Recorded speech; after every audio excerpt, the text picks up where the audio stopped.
Hello everyone, my name is Omar Yadak and I'm a master's student at the University of Oklahoma under Dr. Royce Floyd.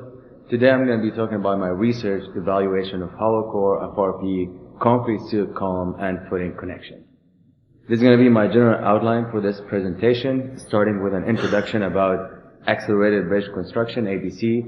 So this process involves constructing big portions of the bridge off-site and then bringing it on-site for easy and quick installation.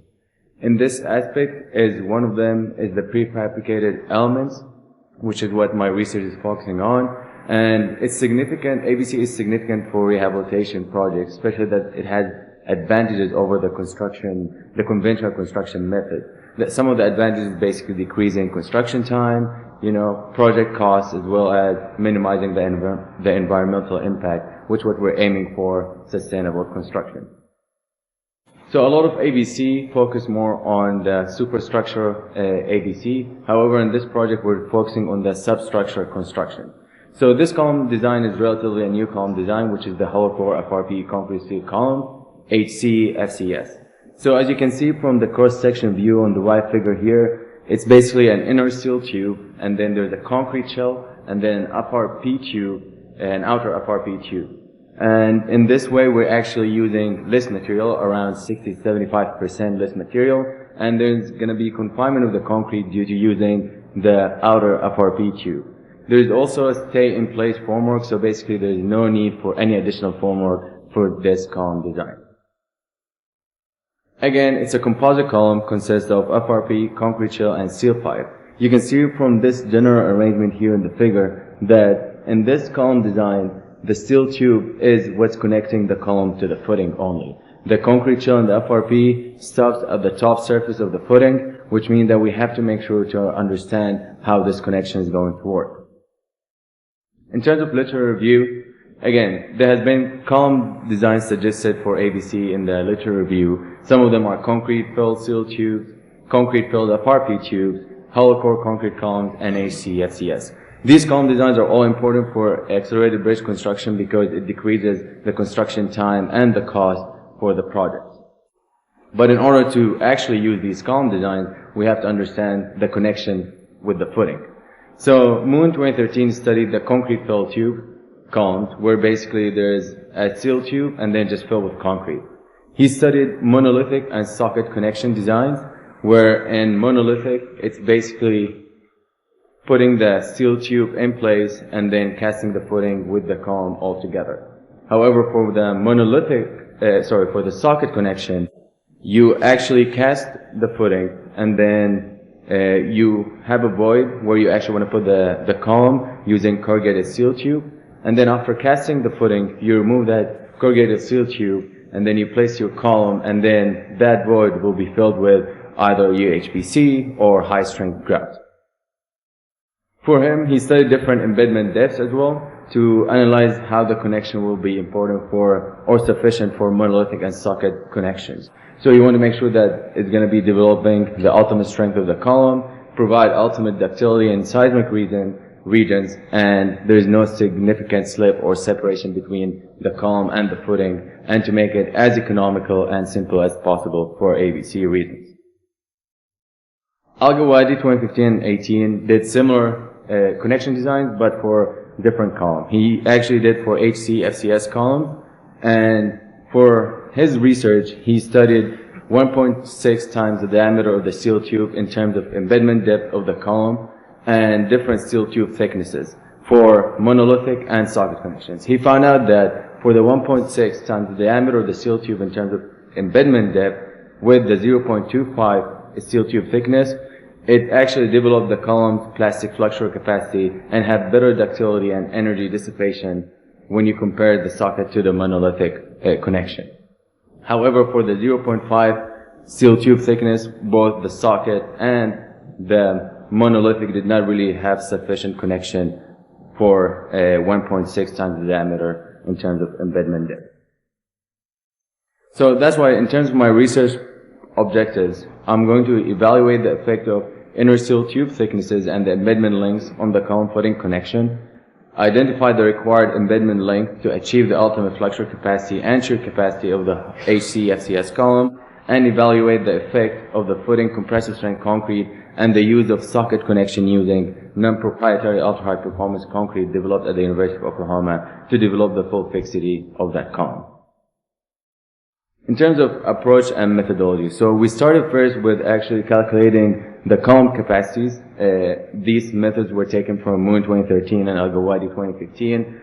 And then after calculating the capacities of the column, we did calculate it based on a current project that has been done at OU. So there's been a project for half-scale HC-FCS columns, and then we scaled down that column to actually do the connection design.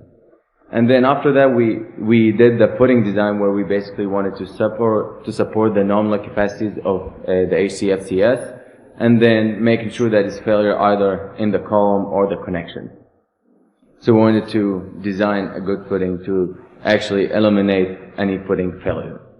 So before we started with the actual specimens, we did trial specimen, which is a small representation of the test specimens you can see here on this figure, or the figures. So basically we want to make sure that we're designing something and our expectations would meet what we're designing for. And in fact, in this column, we expected a pull-out failure, and you can see from the bottom right picture that it failed and pull out with that separation between the steel tube and the footing. So steel scale column connection specimens. So then we went with the design, but with the actual dimensions that we wanted. So you can see from figure B, these are the specimens that we have, and it's only in the form of steel pipe and footing. So we didn't actually have the concrete shell and the FRP in these columns because for us we're mainly focusing on the connection design. The dimensions of the footing were 2 feet by 2 feet by 4 feet, and then 2 pipes sticking out from each end by 7 feet and 4 inches to test it as a simply supported beam. Because for us we tested it like this way because our column loading frame was actually used for a different project at that time, and also to fit the regular vertical loading frame. The potential failures that we want to investigate is, again, the steel pipe flexure, so see any kind of steel pipe local buckling, pull-out failure, or footing failure. Hopefully we won't have that, but who knows. So in terms of our parameters that we're testing, we're constructing 9 specimens, and the parameters that we're testing are the embedment length, different embedment lengths, different diameter thickness ratio, different compressive strength of the footing, and different connection types, so monolithic or socket. But in one of the specimens we have monolithic, but then we added shear studs at the end of the pipe to see how this is going to prevent from pull-out failure. In terms of preliminary results, so we haven't finished the project yet, and we're still in the process of testing and also casting the socket connection, or one of the socket connections. But then for the specimen that we tested, so for column footing specimen 1, in this one we had an embedment length of 1.6 times the diameter, and then a high compressive strength footing. It was 10,000 psi. In this one we had a failure load of 21,000 pounds, and then you can see from figure B that there has been some steel pipe local buckling, but then no damage actually in the footing, and there was no significant separation between the bottom of the steel tube with the footing.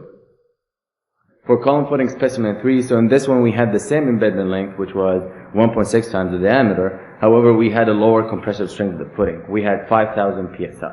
In this one, it failed at around 19,000 pounds, and you can see from figure B, it actually failed at a pull-out failure with a significant separation around more than 2 inches, and there has been significant damage in the footing.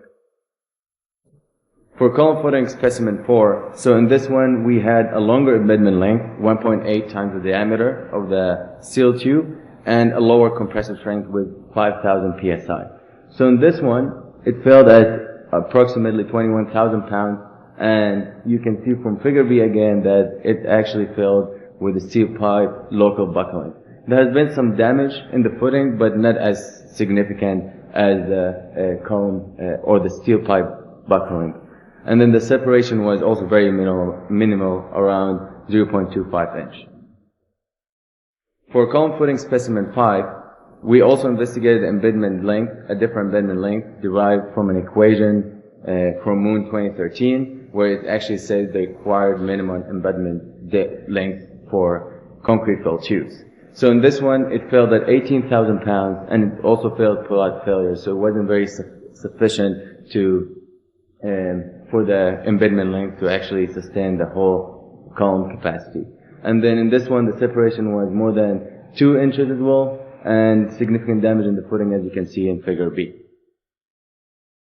For the last one, this was the most interesting one actually, because in this one we had an embedment length of 1.6 times the diameter, but then, and with a lower compressive strength, around 5,000 psi. But in this one we had the steel pipe, we welded shear lugs around the steel pipe to see how it's going to prevent the pull-out failure. However, you can see from figure B that the footing actually failed, and then it led to pull-out failure with a separation more than 3 inches.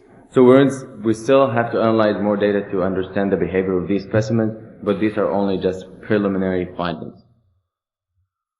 Again, so for column specimen, for the specimen 1, 4, and 6, the failure load exceeded 20,000 pounds, but then for 1 and 4, the steel pipe local buckling occurred. However, for 6, with the shear studs, the footing actually failed before any other failure was observed.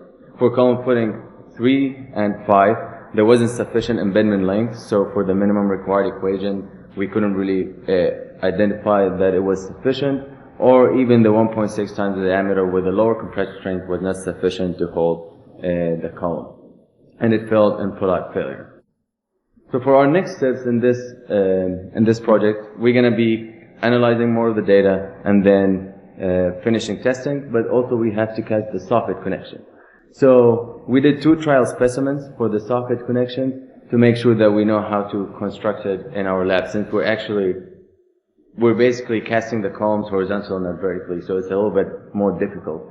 So we're using corrugated steel pipe and plastic sheeting. So in figure A, you can see the corrugated steel pipe where the socket connection is, and then we had plastic sheeting around it for easy to remove the corrugated steel pipe. And then figure B, it was the specimen after we removed the corrugated steel pipe and the plastic sheeting, but the surface was smooth. So what we did, we actually used sandblasting to kind of roughen the surface before we cast UHPC for the socket connection. And then in C, you can see the complete socket connection with a thickness of 1.5 to 2 inch filled with non-proprietary UHPC. And these are the references, and thank you.